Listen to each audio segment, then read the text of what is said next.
Hey, what's cooking, Jay? Hello everyone, welcome back to Gunter's Kitchen.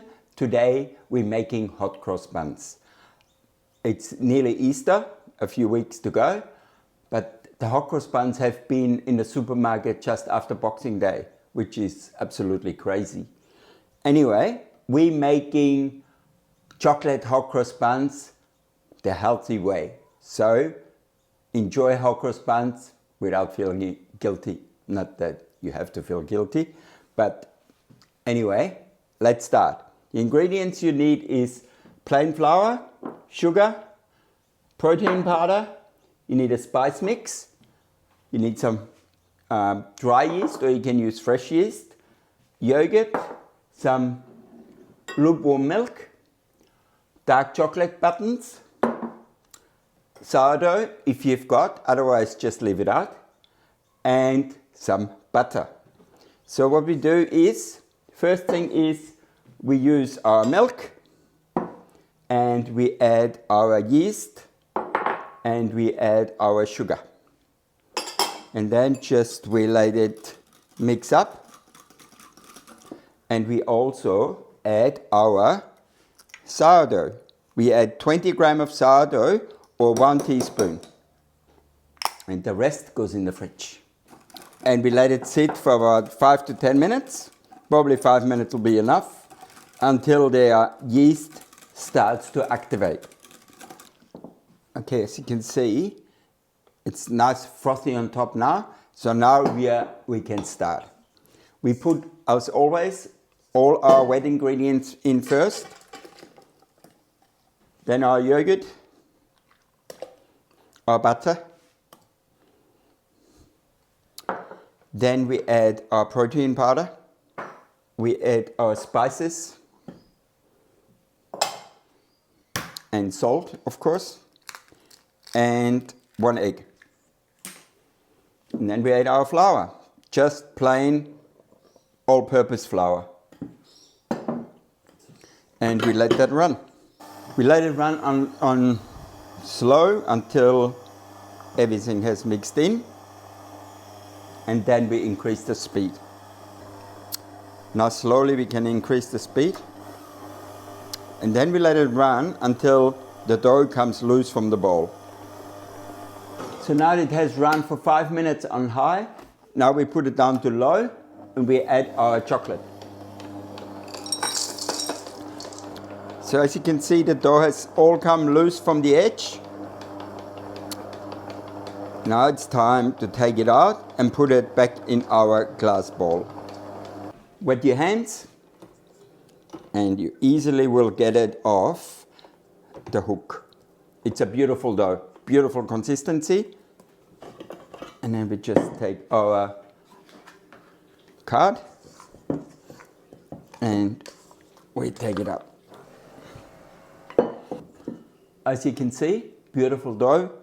Beautiful consistency.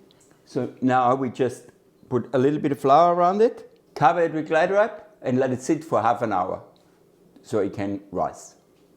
Okay, so the dough has, as you can see, risen beautifully. So now let's put it into bowls. It's coming out very easily. And we're going to cut it in about 110 grams.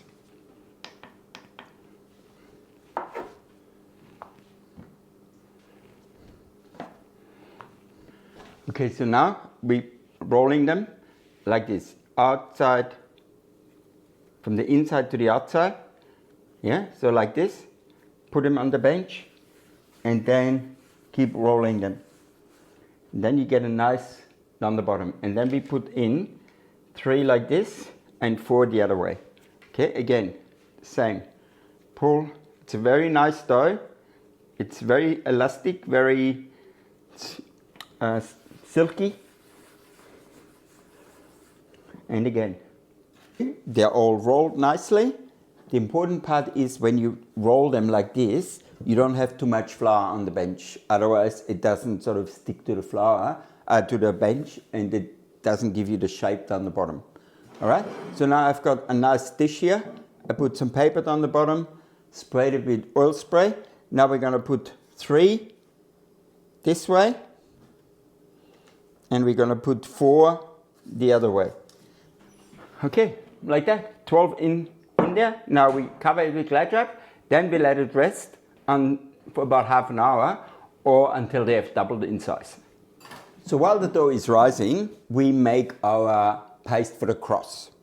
So we use 80 grams of plain flour and a teaspoon of sugar.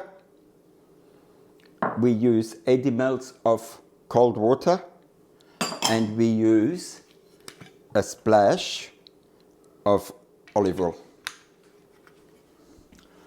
I just prefer to add some sugar. I know a lot of people don't add the sugar, but the cross itself is just really tasteless otherwise. At least you need to make it flavorsome in some regard. And then now we just whisk it up. We whisk it up to a paste, and that's it. Very easy. Beautiful. So now we're putting it into our little lunch bag, and then we let that rest. Easiest is if you put your lunch bag into a little container or something, so it stays up and it's easy to fill. Okay, done. Now we take the bag,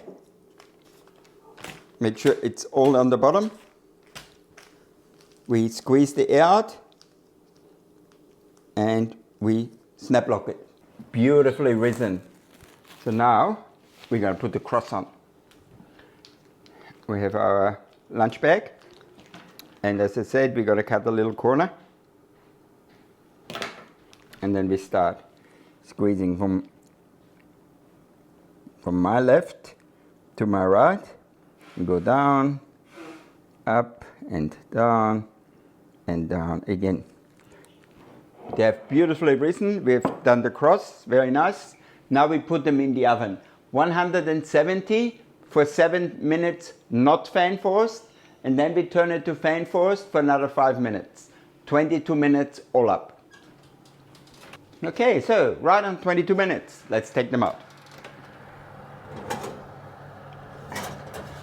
Sensational, look at those. We prepared some sugar syrup before, ratio 1:1, 3 spoonfuls of water, 3 tablespoonfuls of sugar. Just bring it to the boil. And then make sure you glaze them while they're straight out of the oven, because the water will be absorbed and all the sugar and the shininess stays up the top. Let's have a look. They're still pretty hot. Let's just get one off. You always have to cut where the cross joins, but look at those. How fluffy are they? Now, if you like them darker in the chocolate, I only used normal protein chocolate powder. You can use double chocolate protein powder, which makes it much darker in the chocolate. But you've got quite a bit of chocolate buttons or dark chocolate bits in there, so for me, it's fine. So let's add some butter, because as they say, everything is better with butter. And let's try them. Thumbs up for this one. So please have a go. The recipe is in the description. Please try, have a go. I'm sure you will be successful. As always, like, subscribe, leave us a comment, and share with your friends. All right, I'll see you soon at Gunter's Kitchen on YouTube. Bye for now.